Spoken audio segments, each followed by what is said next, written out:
Hey guys, it's Pete from Pete for Anxiety here, the mental health podcast, breaking the stigma that mental health is talked about again. Welcome in today's episode. Before we get started today, we need to cover a few things really quick. Let's talk about the Pete for Anxiety Patreon. First off, it's only $1, guys. $1. What does $1 get you? $1 gets you into the exclusive episodes I am recording currently. I'm actually focusing on certain different diagnoses of things to show you guys what it actually looks like as it manifests in a person. So why not for $1, judges? Yeah, they said $1. I just checked with them too. See, they said it was okay. It was $1 anyways. Let's also talk about the Oracle Talk Radio Networks app. In case you can't be here live listening to me, watching this video, supporting the show, you can listen to it on the radio app. Why not?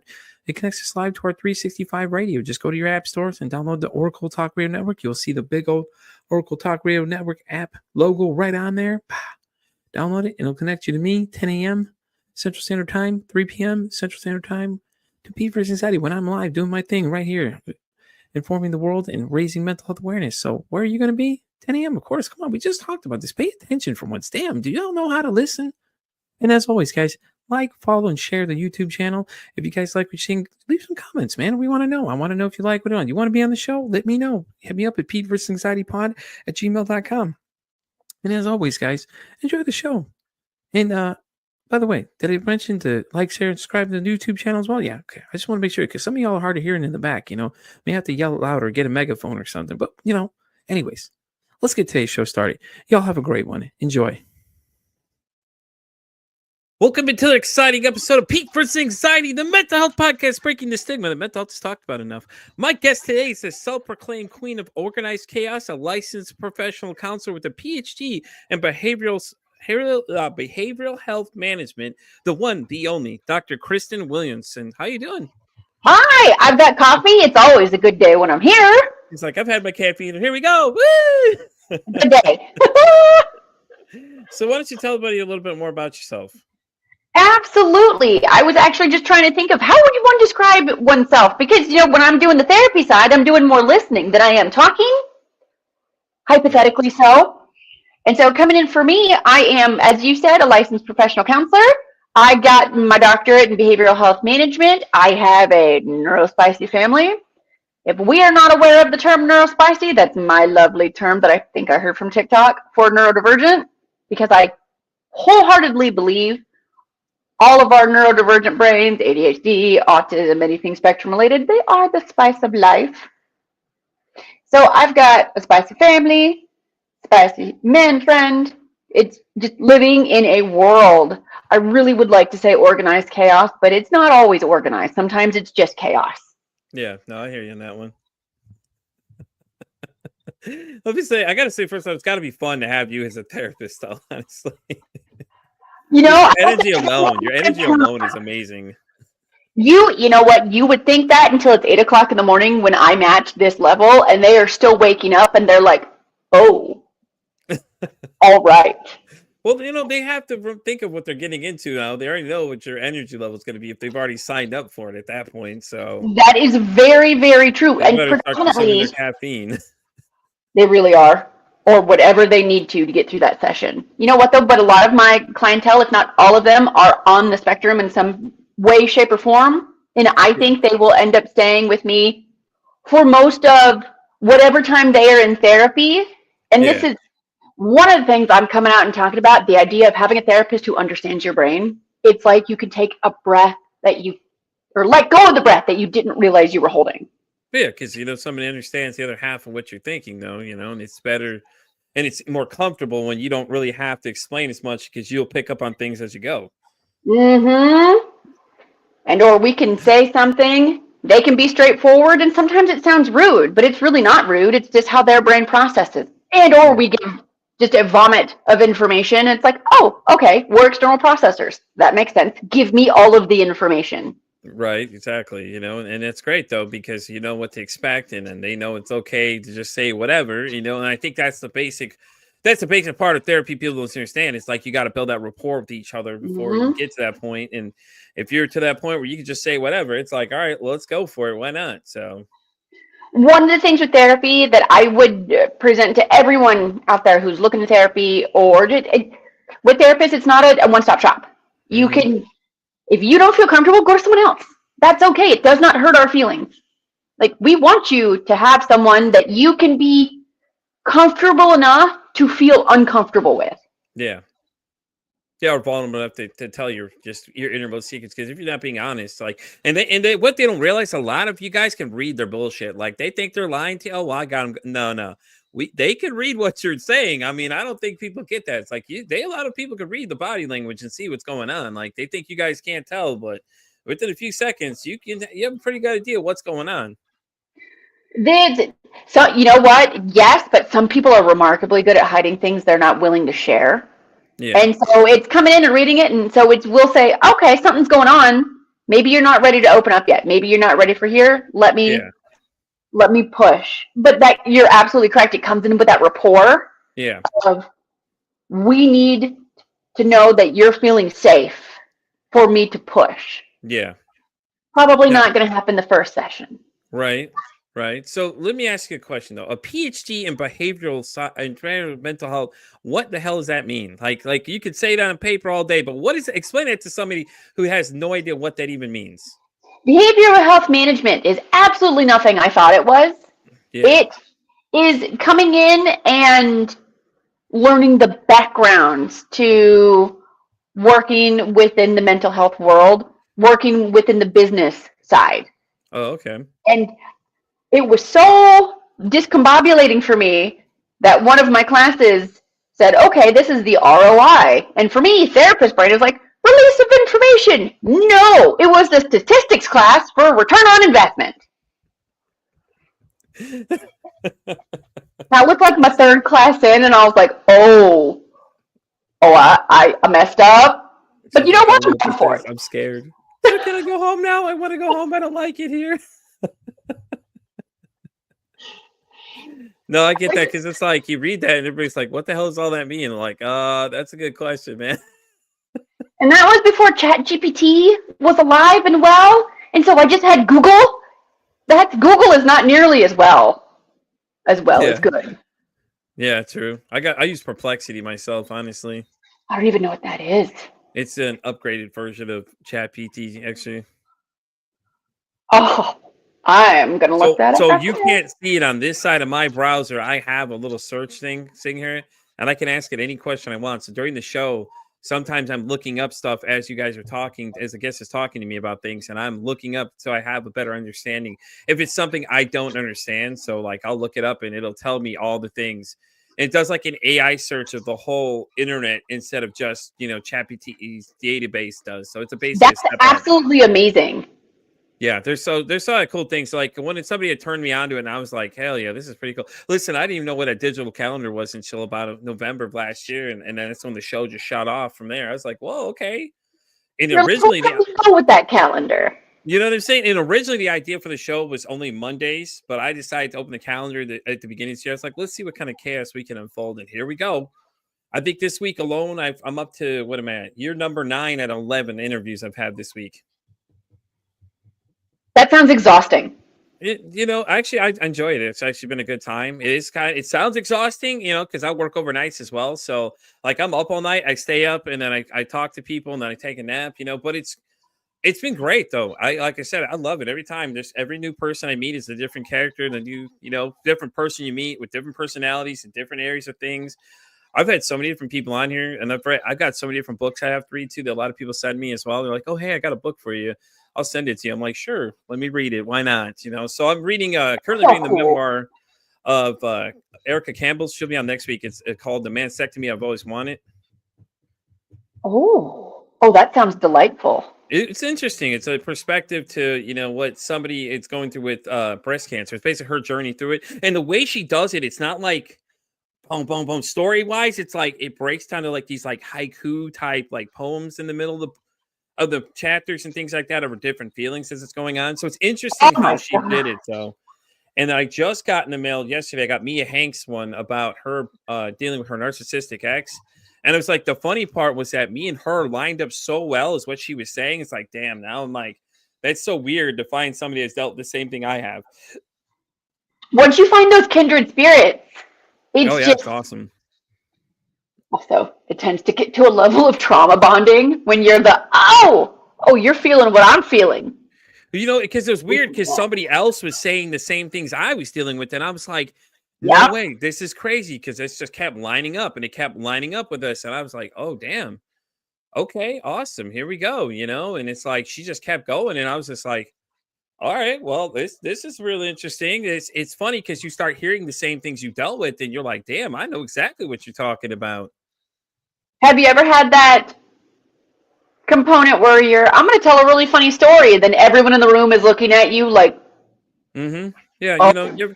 The comedian Nick Swanson, he always makes those comments. He makes that joke about how he's the one that brings the crystal meth cupcakes to the party, and he's the weirdo of the group. Yeah, that's what it kind of feels like sometimes. Like I tell people the random facts I learned. Like Monday, I had a conversation with the gentleman, GT Ton. He's an expert in porn addiction. And like for an hour, we're talking about this, and it was some weird facts that he told me, but it was just like, I was like, I went and told somebody the other day, and they all started looking at me weird, like, oh, that's interesting. I'm like, well, just some kind of know and learn. I'm saying it's funny though, because and they're just looking at me like I'm crazy. That it reminds me of I started off life as a therapist working for a psych hospital, and you just collect stories in that time. And just like you coming out and like sharing a story you learned, other people are, let me clutch my pearls. Yeah, and we've had some crazy moments on the show. And we're like I said, we're only 7 months into this thing. Beginning of the year, I had a guy that is working for the World Empowered. It's the founder of World Empowered. Brian was on. He told us live about 30 minutes into the episode that morning he had suicidal ideations of he was sitting at the edge of the bed with a gun in hand, ready to blow his head off because he was thinking about it. And it's not to guilt him at all when I say that, but that's how vulnerable people get after so many into these conversations, man. They open up real quick, and everybody's like, I've never had so many responses afterwards. People going, "Oh shit, is he still alive?" I'm like, "Yeah, he's fine. He's message him, talk to him all the time." That's what I love about stuff like this. That's what I love about the community of getting together and talking and sharing and knowing that people can have suicidal ideation. Hypothetically, not to the point of sitting there with gun in hand. But it's more normal than we stigmatize it. And not to feel judged either. Like, when he's calling about it. And I didn't stop him. I just let him go. He was going, and I was just like, okay. He's just had something to say, and I was like, let's let the man make his speech right now. He's making his statement. And it looked like it felt better for him to put it out there in the universe instead of letting that thought race through his head. And he eventually told us though that he was still pretty upset about his friend. He lost his friend last year. Right about the time when he booked the show, I think right around there, he lost him. He said that he was on his way to doing something big with currency. And my point was to say, it tells you that a guy had everything going for him and he still has these thoughts going in his head. It means that we all have problems. It doesn't matter what status you're in life. You still have those thoughts will come on to you sometimes, and it's okay. What zip code you're in, it all happens. Yeah, and it's crazy because it's like, you never know what's going to happen when this conversation comes up. And it's like, when you talk about certain topics, people just shut down instantly. Suicide being one of them because they don't know what to say, or it's like, oh, well, never mind. I don't want to be a part of this conversation. They take off. And I don't get it. I'm like, it makes people uncomfortable, basically, when the conversation comes up. When you talk about death, it's for some reason, it just really gets people on edge. Or you talk about like all these other crazy things that they're coming up. Like they talk about certain diagnosis and then you freak out about it, Oh, well, that makes you crazy. Not necessarily. You want to know what crazy is? Trust me.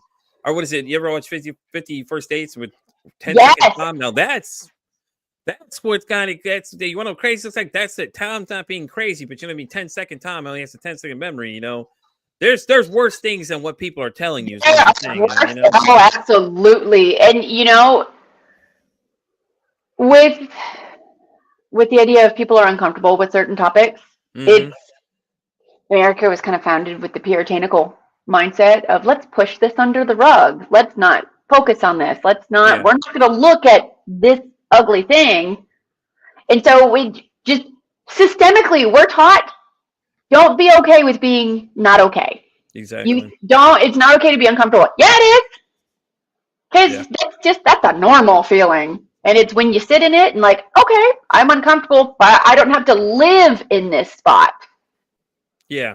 And the other thing that pisses me off is I don't like those clickbait video people. Like, wait for these months where it's certain things, and then it's you see it for a bit, and then the video then they disappear off the subject. They're not on it anymore, and then it's all of a sudden it's not a problem. It's like, but it is a problem, dude. Because we deal with this every fucking day. It don't go anywhere. It don't leave. It just okay. Month's over, so the problem ends. No, it doesn't. Oh my gosh. And it's crazy because it's like you see all these people and they're using it for clickbait, and it's like I'm glad our problems are your entertainment at this point because it's just not cool. Well, Hollywood does that. Yeah. Hollywood paints anxiety. Yep. Think about it. Crazy as depression. Mm-hmm. All those different movies, Beautiful Mind, schizophrenia. You know what I mean? And then notice it. The one. Shutter Island with Leonardo DiCaprio. We had that he was playing that whole image through his head, and he thought the whole thing was a real scenario. And they just let him play it out or whatever the whole time, and things like that. And I can't think of what the other one is. I'm thinking of too. Divergent was the other one too. It's really crazy that one. It's a trip and a half. And there's some like animated ones you can watch too. Like there's one that's called Paprika. It's like where these mind devices take over. And it's a lot of like real crazy animation, but it's like it's all because it's all done with the mind, though, basically. It's kind of like the Matrix, but it's an animated version of the Matrix because you could get away with so much more, and it's just crazy things are happening. I'm gonna have to look into that. That sounds it's called Paprika. It's an interesting movie though, too. There's another one too. It's called what is it? It's another one where the girl gets really famous really fast, and then she has a stalker that's chasing her. I can't think what it's called now. I'll have to look at the name, and if I think of it, I'll have to shoot you a message with it in there. But it's another one of those kind of like animated films. It would fall in an anime category, so a lot of people haven't seen it. Mm-hmm. But it's so good because with animation, you can get away with a lot more kind of like feeling and a lot more, what the brain would really be doing is making things like kind of like the Cell with People Love You It, you know what I'm saying? Or Jennifer Lopez, I'm thinking, the one where she was in that realm of the guy's mind and all that crazy shit's going on. Yeah, it's basically what it was like, though. Animation, you would spot on. It could just make anything out of anything. And that's a great thing about it, though. I think it's a great thing for, especially when it comes to mental health, to be the best representation is because you can get away with all those things you want to show people. Like, don't get me wrong, the CGI these days in films are amazing and things like that. But I think the animated realm gives you just the unlimited, capability to whatever you want to do. I think the animated realm only has the stopping point where people beyond a certain age won't necessarily fall into it. And I say beyond a certain age, that could be the gauntlet of ages. They are. You're missing out because it's nothing like for children. Trust me, it's nothing like that. I think it's the first thing people say when they see it. They're like, oh, well, it's for kids. Yeah, clearly haven't watched it before because it is not for children. The club of content goes all over the place, and it's not like they're doing like crazy shit like Human Centipede type shit going on. Like we're not sewing people together and shit like that. You know what I'm saying? And stuff like that. How you doing? But yeah, and it's just like it's just crazy though because, like you said, Hollywood tends to perceive it other ways, and I think that's the problem with a lot of people. Like what is it? The movie with Sean Penn, I Am Sam, was one of them. That was another big one where he just because he was mentally challenged means that he couldn't take care of the little girl kind of thing. And there's so many different films that fall in that category. It's just crazy to see. A lot of people talk about autism with, oh, you're not autistic. You're not like Rain Man. Yeah, exactly. You're not this savant when it comes to counting cards or doing math or doing any of these things. Or you don't look like my 3-year-old nephew who has autism. The funny thing is a lot of those people are smarter than most of us. And I think people need to understand it really quick that when you meet some of these people, the brilliance is amazing. The things these guys can do are beyond the capabilities of half of us can do. I definitely talk about it as it feels like a superpower.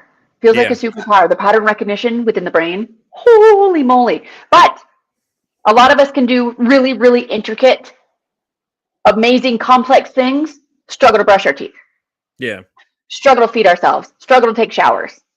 The idea of doing menial things is so much harder to do, and so we avoid. Yeah, true. It's very true. Think like Stephen Hawking. He can't do anything, but he's still a brilliant man. Doesn't change the fact that he's still smarter than pretty much everybody, and things like that, And I think that's the problem. We get afraid of things we don't know, and then we see things, and we're just like, ugh. We You put them know, in boxes that make us feel comfortable. that too. Yeah, labeling, a lot of labeling. Yeah, that too. Mhm. That's just And society. It's how they do it, though. It's just it's weird that I mean, it's not really weird because it's always been around. You think about it, because a lot of the movies that are around in high school are just like, oh, we have these different cliques of people. Well, you fall under these categories, so that automatically makes you that type of person. that was definitely for me growing up. 90s, 2000s, Yep. 80s, all the things. However, comma, shows now are getting better. They're Yeah. showing more representation. Yeah. Yeah. And Well, they're showing representation in a healthier way. yeah. Have you seen that series on Netflix before they changed the ending of it? 13 Reasons Why. The actual ending of the movie, the show, where they had to switch it because it was too much for people to handle. No, because I was working at the psych hospital at that time, and a lot of people were coming in because of that show. So I was, nope, I don't want to watch it. Yeah, it was intense though. I mean, but the reality is that's what it's like. Like, or what is it? Dexter was a big show at the time. Yeah. And, nobody had a problem with Dexter though. It's the funny thing was that Dexter was just okay. Well, it's a fictional character that's doing these things, but you're still seeing these acts happening because if you watch enough into it, that his wife gets murdered in season 4. You're watching it as it's happening. So it's not like you're not seeing anything you're not seeing. But this one was because the ending was just so intense. People were just Yep. freaking out. And the same thing can be said about what is it? HBO's Euphoria is a really good one too. And my wife, she had watched it and she got really triggered by it. She's had a really bad past and things. And she was like, yeah, I got to be careful watching it because it triggers me. And to me, it doesn't trigger me. So I don't see it from that aspect. But when she mentioned it, I was like, well, okay, hold on. Now I'm really trying to look at it from her point of perspective. And she was explaining why how it triggers her. So she was trying to watch it. But it gets pretty intense, though, as you're watching this young lady go through these things and stuff like that. Oh my gosh. But you don't hear anybody complaining about it like the Netflix one. Yep. Because after season 1, it just turned kind of goofy after that. You know what movie really rocked me to my core? Which one? What About Bob with Bill Murray? Yep. I loved it. I watched it, and they were like, this is a comedy. This is everything. Ha, ha, ha, ha. I was just starting off as a therapist when I saw it, so it was gorgeous. In like the 20 teens doing this, and I'm like, oh my gosh, a patient is stalking his doctor, and everyone thinks it's funny. I'm like, no, that's not funny. No. We got to remember what was funny back then is not funny now. Yeah. People didn't really look at it from the same aspect, though. But Bill Murray was a comic genius, so I think he's still a comic genius. He still is. But Bill was great and everything. I love Bill still to this day, man. And then all these things where you see him like interacting with the public and they say things. Well, yeah, because what did you do to get him to do that, though? It's the question. Because, you have to provoke a lot of these guys to do something. Or you have to invade their space for them to respond. And then it's, oh, well, they're so negative now because they respond like this. Like, no, maybe if you didn't come running up to them, like, they owe you the world. They don't owe you a favor or nothing. Yes, I get that you're a fan, but at the same time, you have to have respect for their own privacy. Well, and just the idea of, everyday non-famous humans, like we struggle with anxiety. Imagine having the world knowing your name. Well, yeah, think about it. Okay, so Bert Kreischer deals with anxiety really bad. And he talks about it all the time. And you can just imagine that guy's in front of like millions of people telling jokes. And like he's got to tell these jokes, and what if they bomb? Can you just imagine the thoughts flying through his head at the time? Like he's got to be freaking the hell out. Just that hamster wheel going.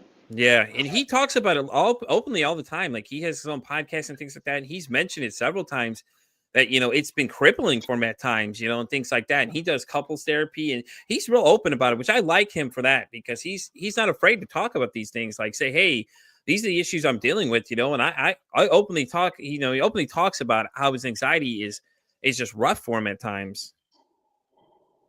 And that guy's known every place. And that's the thing. Like, his name everywhere you go. You close your eyes, you can hear his voice and recognize him instantly.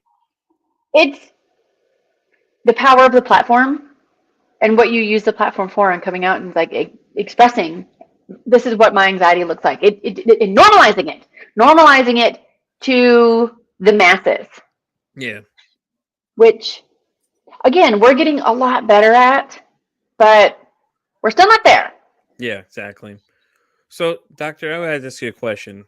If you could break the stigma of anything right now, what would it be? Neurodivergency. Okay. Neurodivergency. With the stigma of were not enough. Yeah.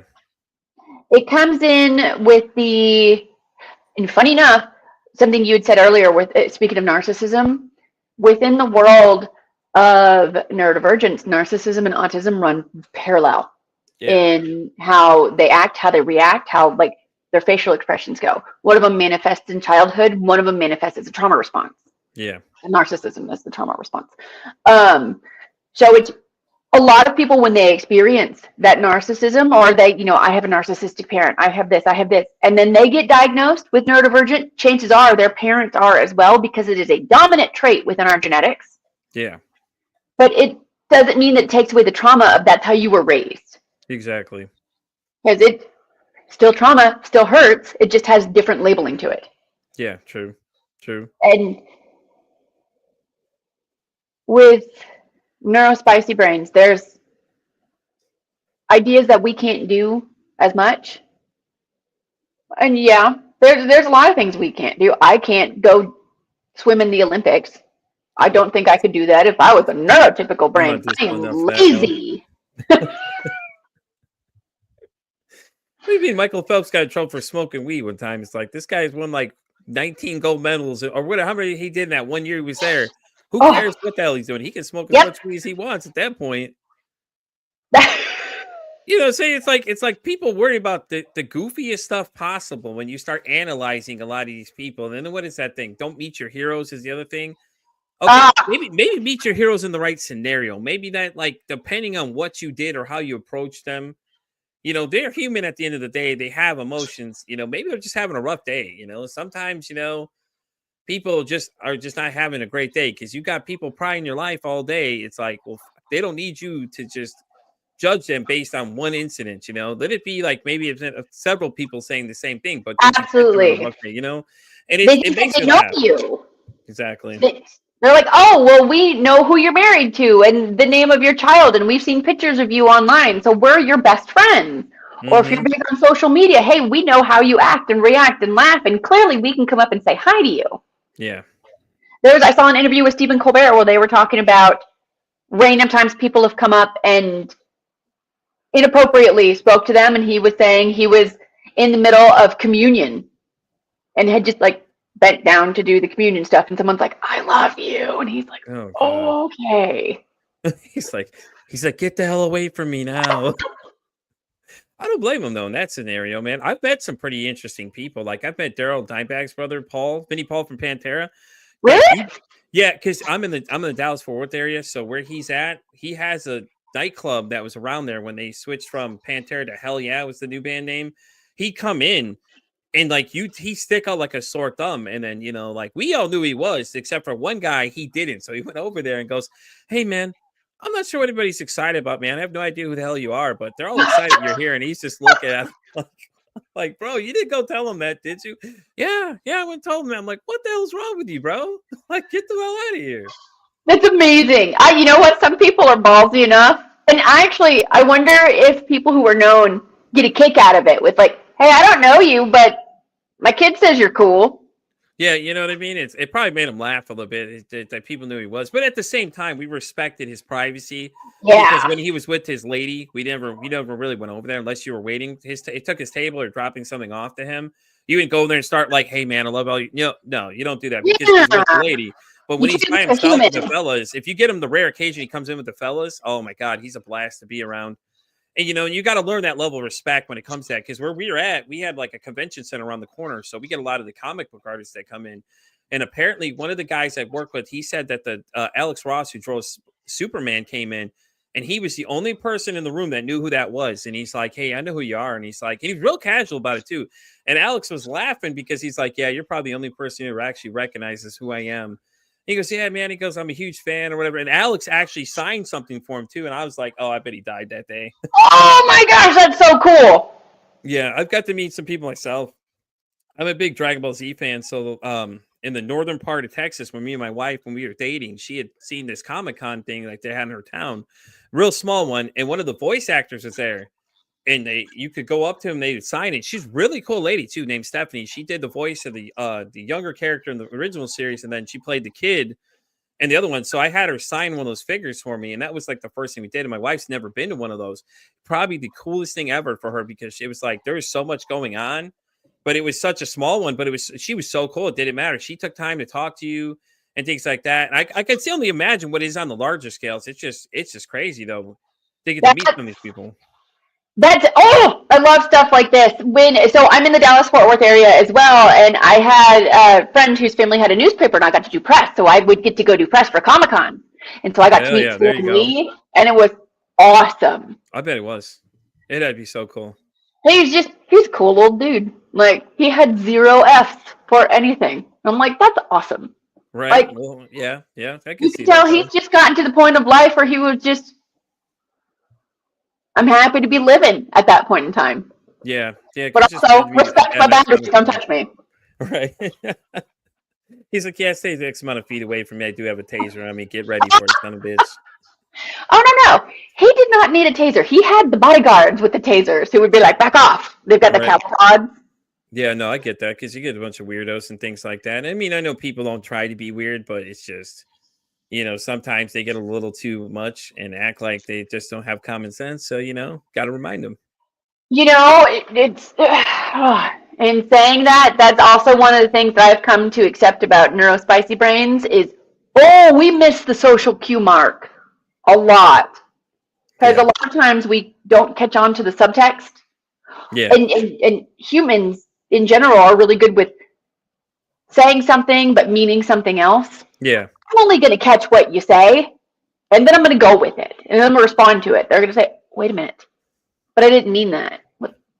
Why didn't you say it? But a lot of them are really cool, though, about it, though. They meet these people that aren't all, they're on the spectrum and things like that, and they do react a lot better than most people realize. Like, sometimes, like, they get you that uncomfortable space, but at the same time, they don't understand that. Like, and that's what a lot of people have to remember. There's a young guy that comes in all the time to visit me where I work.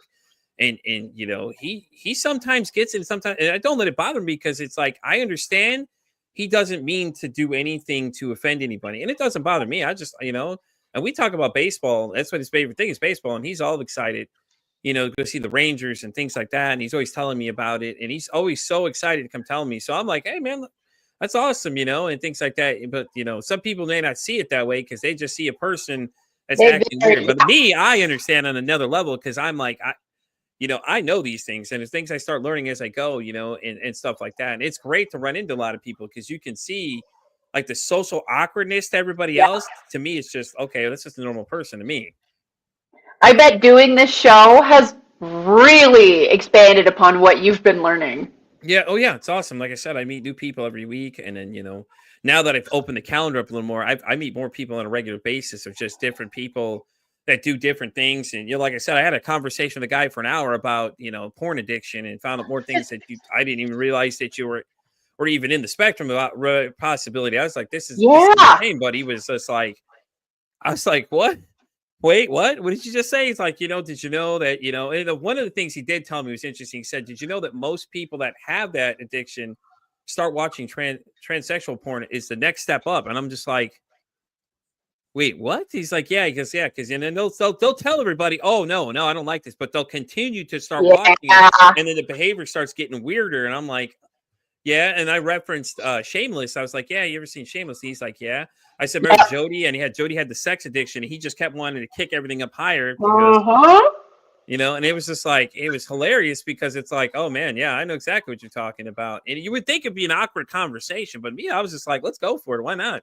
I try to find the most unique people and just tell them to come on here because I'm like, let's go. Let's see what kind of conversation we can have. It's the idea of just learning to have a conversation with everybody about anything. It's everybody poops. Like, if we can't talk about these things, how can we talk about harder things? Exactly. Yeah, no, you're right. Shameless is, thankfully, it's one of the shows that you have mentioned that I can talk about. I love it because it's a beautiful representation of drug addiction, socioeconomic status, what happens whenever you don't have a lot of help. Yeah. And the community that can rally around you, but your community may not be the healthiest either. Or we don't make the best choices, but we survive. Yeah, I know exactly where they filmed it in Chicago too, because I'm from the Chicagoland area where I was born originally. So I'm originally from there. So I had an idea exactly where they were filming the whole show and everything too. And the house is still over there that I know Oh of. my But gosh. it's crazy though, because the Amityville Horror was in Illinois as well. Because I knew a girl when I worked in the Houston area. She had said her uncle lived 4 houses down from the Amityville Horror House. And I was like, no fucking way, dude. That's crazy. I was like, could you just imagine the street, the beyond that, all that kind of stuff going on? It's like, and you know, not even to touch on the fact that people still don't even understand half of that stuff, and half of them don't even believe it, even though these things actually happened. You know, like like The Exorcist was a real movie too. Like that Yeah. event was real. The Conjuring was real. The Annabelle was real, except for the doll Oh, didn't look the same. And it's crazy when people are just like, oh yeah, I'm like, and you know, my wife is the one that said, hey, be careful when you watch those kind of things, because you don't know if something may attach out of that. And she's big in spirituality and things like that, so she teaches me a lot of stuff, and you know, I learn all that kind of stuff too. And I could see where that would. Ooh. Oh, yeah, that gives me the heebie-jeebies even thinking about it. you know what I'm saying? Like some of those, if you really think about it, like Poltergeist was real and stuff like that, you know, and all the other different things that like, we all laugh about, but it's like these things actually happen, man. Like you go back and look at it, like the Warners were a real couple, and the shit they experienced was just you couldn't even explain it to people. Like, you know, there's some crazy events that go on. And you don't know these other shows where they're like, oh, paranormal, and they're like, oh, but you know, and now everybody knows aliens exist. Now, oh, everybody's okay. I'm like, we've been here, man. I think y'all need to wake up and look around. This shit's been here forever, and we just haven't seen it. Oh my gosh. Oh, I love the idea of life outside of Earth. Just because they've got to be so cool. Chris is like, yeah, I'm just done with people in general. Can we leave now? Can we go on the spaceship together? Because I just had my fill of them today. You know, I hear this a lot from my clients, from people within the neurodivergent world. They often feel like they're aliens because I'm just around a bunch of people and I don't fit in and I don't get it. Yeah, yeah. And they tend to connect more with just anything that's out of this world. Well, yeah, because a lot of people don't want to know anything. They're scared of what they don't know, and that's what the main cause is that everybody gets worried about something they don't know, so they're quick to judge it and say, "Oh, well, that's That's an weird," alien. or "You're crazy," or "You're strange." And it's like, yeah, but are they strange though? Because to me, they're normal to me. Like it doesn't bother me. Or the way they used to label people that watch anime all the time. Oh, they're so weird. Are they really though? Have you really watched some of this shit that they're watching? Like it's some intense stuff. Like there's a level of violence up there. It's just crazy. And I think that's what people see it just as a cartoon. Like, oh, that's just a cartoon. I like to look at. You might want to look at it a little differently now, because the way you look at it is like a movie. There's a different thing for everybody to watch. There's something that's going to hit something that you want to watch, and that's really what it is.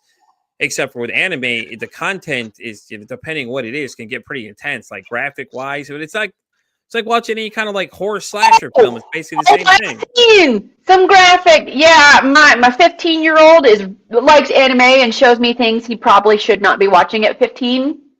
Because you're right, they are not kid shows. And then I'm like, oh, that's a thing. That's a reality. No. Oh, there's probably some he hasn't shown you. They're out there. They're Oh, pretty interesting ones. guarantee there are. There's There's some wild ones. Yeah. Mhm. So with you being in Texas, have you experienced this? Because I've experienced this, and I move around a lot. Sorry, so if you just see You're me good. doing Don't this, worry about it. You're fine. have you? So being in Texas, it's Bible Belt, so it's a lot of people who come in, and I feel like we get judged a little bit more for liking things like anime, for doing things that are just a little bit off kilter, not within the societal norms. You know, at first, you know, it depends what area you're in of people. Like where I'm at, people around me, it's just kind of you got to kind of mix. Or my people around me are more older, so some of them do. Some of them older than me have anime shirts and things like that. Know what exactly what I'm talking about. Some other people don't. A lot of my coworkers, a lot of them think I'm weird at times because, you know, I talk about some things and or I'm too honest for people, and I'm like, it's honesty. You can't handle honesty. Just tell me. You know, and things like that. And versus like if you were in Chicago land area where I was, like you can notice the difference of people you're talking to. Like when I come down here, like, oh hey, where are you from? You're not from down here. Actually, it's a funny story. I got told one time I don't have Southern hospitality, and my boss, I love my boss. She's fucking great. Like she gets it. She comes to me and goes, well, honey, you don't say good morning to people. I said, hey, how you doing? And things like that. And it's just, you know, and it's not that you're rude. It's just, you know, you're from the north. You would understand because you don't have Southern hospitality. So she laughs about it because she's so sarcastic about it. But she's so funny when it comes to shit like that, though. She just tells me it all the time. And like if you meet people from different states, Oh yeah. like Minnesota has some real dry people, like real dry personalities when you're talking to them. But I connect with them no problem. Like they kept saying I was from New York. I'm like, yeah, I don't think you've met somebody from New York yet. Wait till you do though, you'll know it. Trust me. My New Yorkers, you know what? They're the ones that are going to call you an idiot, but they're going to help you change your tire. Yeah, exactly. They're not going to say, "Oh, that sucks," and The then other keep thing driving. too is what is the other thing too was I had one girl work me had a septum piercing, and these guys were all like focused on it completely, and they're like, "Oh man, well I would never do that." I'm like, okay, like I don't let it really ruin my day, but a lot of them were so fixated on it. And then what is it? The other one, what is it? The other thing, if somebody's like transsexual or something like that, that really freaks people out. And I'm just like, Mhm. why? What does it matter? What does it matter what someone else chooses to do? And I've never understood that because my brother being transgender himself, like I've been through the whole thing with them. Like I've been through the beginning, the end, stuff like that. I've been his biggest support since day one. I already knew ahead of time that he was, and it didn't bother me at all because I'm like, okay, whatever, it's whatever. It is what it is. Like I It's your don't life. fixate on people's lives.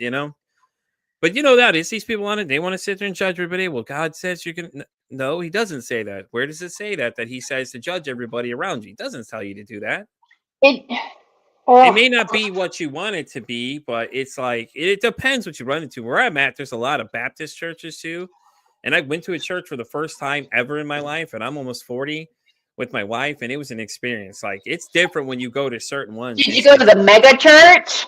No, I went to one of these smaller ones she was at, but it was so cool though because everybody was really cool. And it was Okay. different than what you would see normally. Like I didn't know what to expect because I've never been there. So keep in mind, I have no idea I can only tell you what I've seen on television. And what she tells me, it was like going to a concert. Basically, these guys were uplifting. They were jumping Yeah. around. It was great. It was high energy. I enjoyed it. I thought it was fantastic for an experience. And I've never been, like I said, I've never been before. And it's more because when you run into certain people, they just leave that bad taste in your mouth because they try to It force it. gets, yeah. Honestly, it gets stigmatized as well. But a lot of people that I've worked with in Texas just come from a long line of generational religious trauma. Yeah. Yeah, And yeah, my wife's like that too. She said she had a bad taste in her mouth from the church about depending on which one it was, and then it's like you break it down to all the subcategories of what each one is, what is this, what is that, and I'm just like, ugh, it's too much, man. You guys have too many categories for that crap. Y'all just need to like group yourselves together or something. I don't know what or something because that's hard to keep up with y'all. every day there's a new thing. I'm in my head. I'm laughing with what you're talking about with how people judge people being trans, people not being trans, how we just judge in Hmm. general. My husband has the biggest septum piercing I've known for anyone. He looks like a bull. And he doesn't want to do it. He's got big old ear gauges. He wears flower yoga pants all around and snuggies. Most people question if he is cisgendered or not. And he's just like, no, I'm Why? comfy. I don't Why? care. Why does it matter? That's my thing. I don't get That's it. what he Why? comes in. Why that's What the does focal it point? matter? Don't Like judge me for living my life. But now it's just normal to me. It's just basically normal, and things like that. And like I had a friend, she told me some wild shit, and I was just like, okay. Like it still fascinates me the people I run into and like different people I've talked to, and it's just like, okay. And like I may not understand it myself, but it's like I think we labeled, I think it's the generations that are labeling things too much. And it's like, oh well, you can't do this because that's considered gay. And it's like, have you listened to your kid online talking to a goddamn chat room? Because some of y'all need to go in there and just start smacking some of these kids. Like the shit they say to each other, like, wow. Oh, oh yeah. It I, gets it gets harsh. Let me tell you, you they get know, harsh.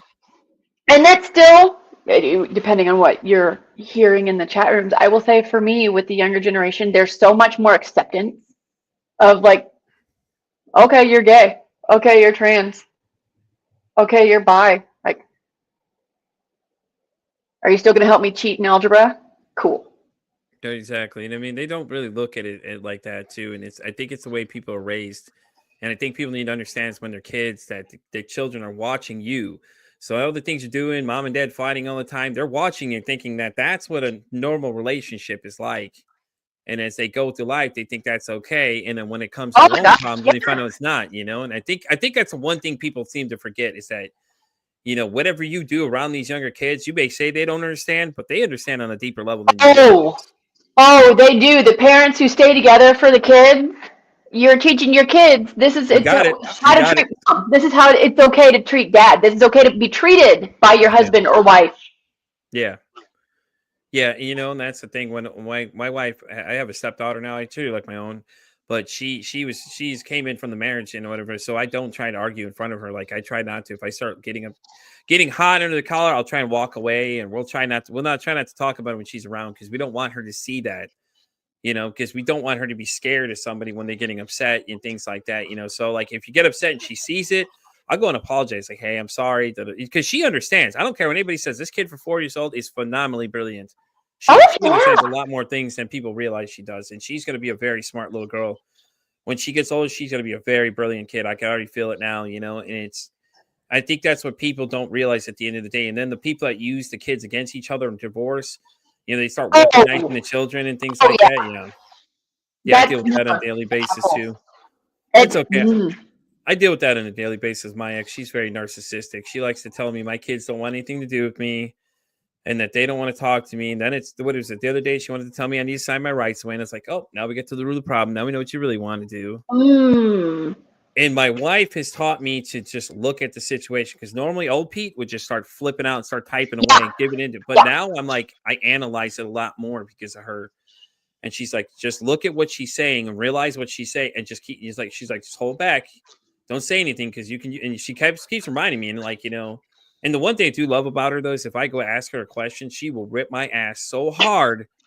Like your mother just whooped your ass kind of thing, like some of these kids, I don't think they understand what an ass whooping's like because I got beat up as a kid. My mom stomped the shit out of me at one point. So like when I say my mom beat the shit out of me, she beat the tar out of me when I was a kid. And then she abandoned me. And all these other things add into this.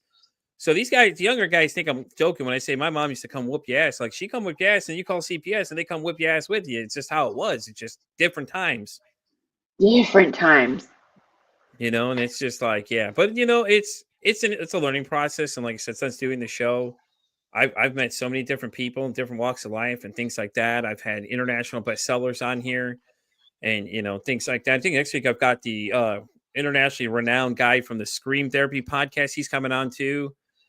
Oh, that's so cool. So it's so cool because I never even thought I'd be able to do it at this point. And it's just like, oh, fuck it. I'm just going to go for it now. Like at this point, I'm just like, they say no, I move on. But I'm like, I send them out. I still panic when I send out a proposal to somebody, just like I proposed to you. I was like, hey, you want to come on? You know what I mean? It's like, you got to think what to say to people. You know what I mean? It's like, I was like, I like your stuff. I want to talk on your show. Please have me. It's crazy when people say that to me too. Cause I'm just like, yeah, you want to talk to me? It's so real though, because it's like people want to talk to me and they're like, yeah, I've watched it before. You watched it before? Isn't that? Oh, I love that. I love that. It's fun and off-putting at the same time. Yeah, it's so taking back that it's like someone's watching what I'm saying, and then people are just like, I like what you do. I'm like, all I'm having is a conversation. I guess I'm doing a lot more than I realize. I don't know. Have you seen I think the first or second TED Talk from Brene Brown, where she does the research on guilt and shame and vulnerability? No, I don't think so. You might have to send that to me. I'll send you both. They're about 20 minutes long. The first one she came out was on vulnerability. The second one was on shame. And she's like, I didn't realize my first TED Talk was going to have like 4 million, 5 million viewers. I didn't realize how much I was trying to keep myself small until I wasn't. It's funny though that the next guest on after you here, she has like 250,000 followers on TikTok right now. I didn't even know that. I didn't even know that until I looked at it. That goes to say that when I pick guests, I don't look at all that stuff. I just look at what their profile says and decide if this is going to be a part of the conversation. Then I go look at it afterwards. I know it sounds bad. People are like, I told somebody in another podcast interview, I'm like, do you know, I look up people maybe the same day. I get ready to interview them sometimes because I'm like, it's just how I go, because I'm like, I don't want to be blown away. I don't want to be starstruck by the fact that they're so popular, because I want them to feel like a normal person in this conversation. I love that you do that, because again, it's just normalizing for the world. I will happily come out and say I'm up to 24 TikTok followers. I have like 2,000 something. I'm almost up to Killing it. 3,000 now. Just flexing a slight bit. Sorry, about 3,000. But it's like when people like TikTok though, they're like, "Oh, TikTok." I'm like, "No, dude, you're missing out. There's so many different people that connect through all these different apps. Oh It's my gosh. crazy the amount of support you get from people that's on there alone. Everybody Honestly, says the same thing. with the mental health, as we talk about, you get on the mental health algorithm, and Mm-hmm. then TikTok for me is stories and sharing stories, and we saw it really blow up during COVID. And Yeah. they share what anxiety is like. They share what depression is like. They share what ADHD, what autism, what loneliness is like. Yeah. Addiction and things like that too, and all these other things that fall in the categories. And it's great. I got a bunch of people I follow that all have like different rooms and stuff that they have like different mental health days. And there's even a men's group that blow you away generationally. It's like 20 all the way up to the older crowd, and they're getting together and having the real conversation in there. And I feel bad. I don't get to make it as much as they want me to, because on Mondays I'm usually busy because I podcast all day. I do two episodes on Monday. And they understand it, and they're really cool about it. The one guy, he's going to be on here later this year. Big Speaker Montana is one guy's name that's on there, but he's really cool too.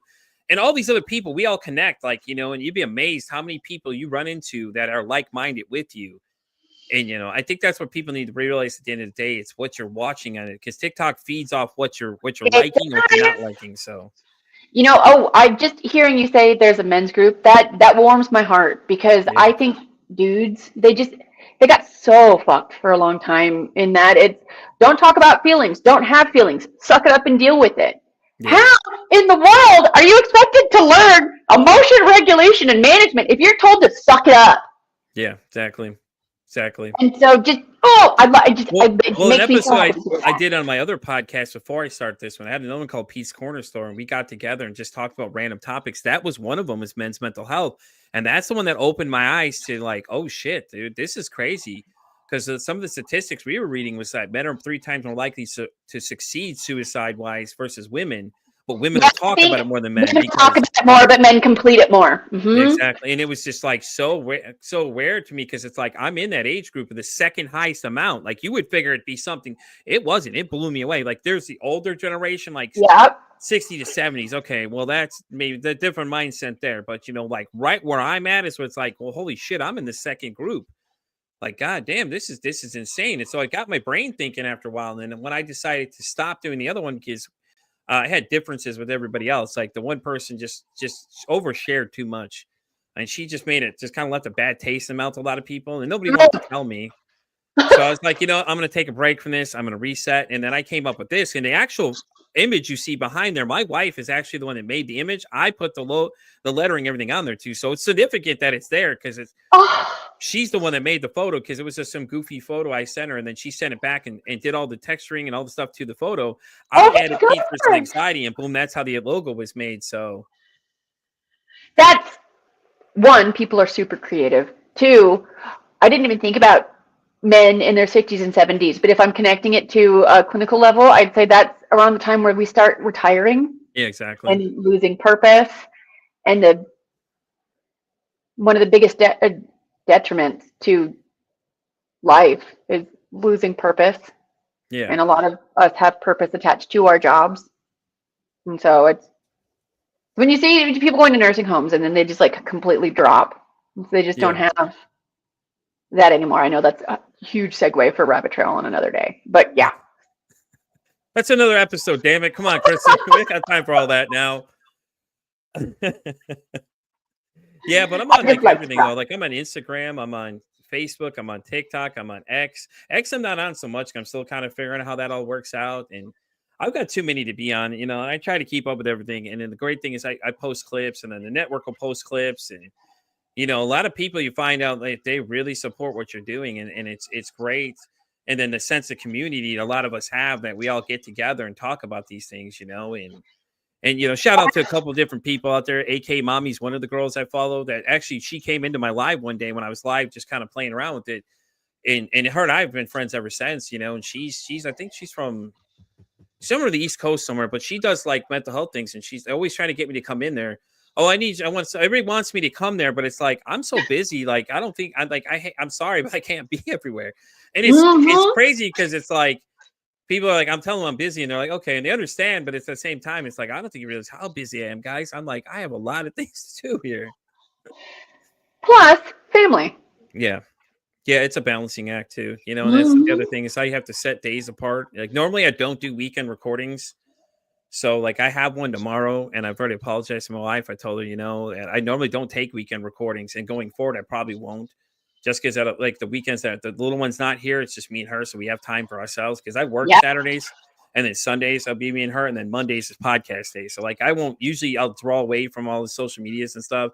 And just do whatever with her and things like that. And I'm starting to learn the balancing act of it all, because at the end of the day, it's the hardest part, because I have no idea what I'm doing. I'm still learning podcast stuff. So I don't there's a lot of things I don't understand. And I think the one thing, if anybody takes it away, is that the balancing act is really what it comes down to, because you got to make sure you make time for the other people, and things like that. And it's hard at first, but once you get it figured out and it just trying to falls into place and things like that, it's really great. To add on to that with the balancing act, make sure you're doing stuff for you too. So many times we're so busy doing everything for everyone else. I'm doing this for me. Good. That's what I'm doing. Like I said, this is the one thing I do for myself. Honestly, I just, in the beginning, we've had a disagreement about it. She said she thought I should wait. I said no. I felt like I need to go for it, and I don't think if I would have just listened, I don't think I would be where I'm at right now as far as I am, because I got a network offer right in the first 2 weeks of posting the idea of the show, looking for people to come on and be guests on it, because I do an audio. I have an audio side like Spotify, all that stuff that has some of the earlier stuff, and I switched which host I had for the original audio podcast to the one I'm using now, which is Spreaker. So now you'll get, because a lot of people look it up and see two different ones. Yeah, I did. Yeah, that's why. The one that says Pete versus Anxiety by Pete versus Anxiety is the new stuff going forward. The other one that says my name with it is the original set of ones. And I've had some crazy things on there. I've had a Columbine shooting survivor on there. Oh. There's one on there that was intense. That was a conversation. I was in a dark room having this conversation with somebody, because I was using Podbean at the time to record.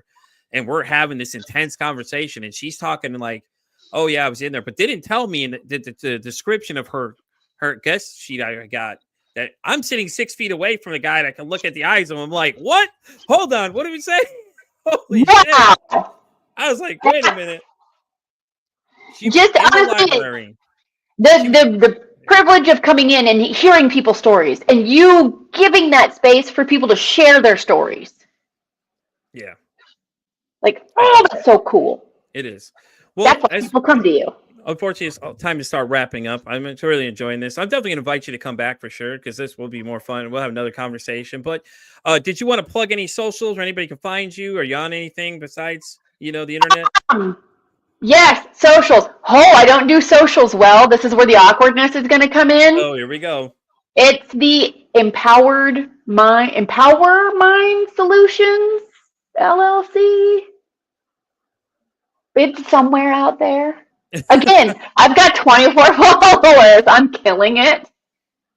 You are. Don't worry, you're killing it. 24 is better than none. We all can't have close to 3,000 like I have, but that's I know. Rub it in, why don't you? Just stating it. Just stating the obvious facts. It's okay.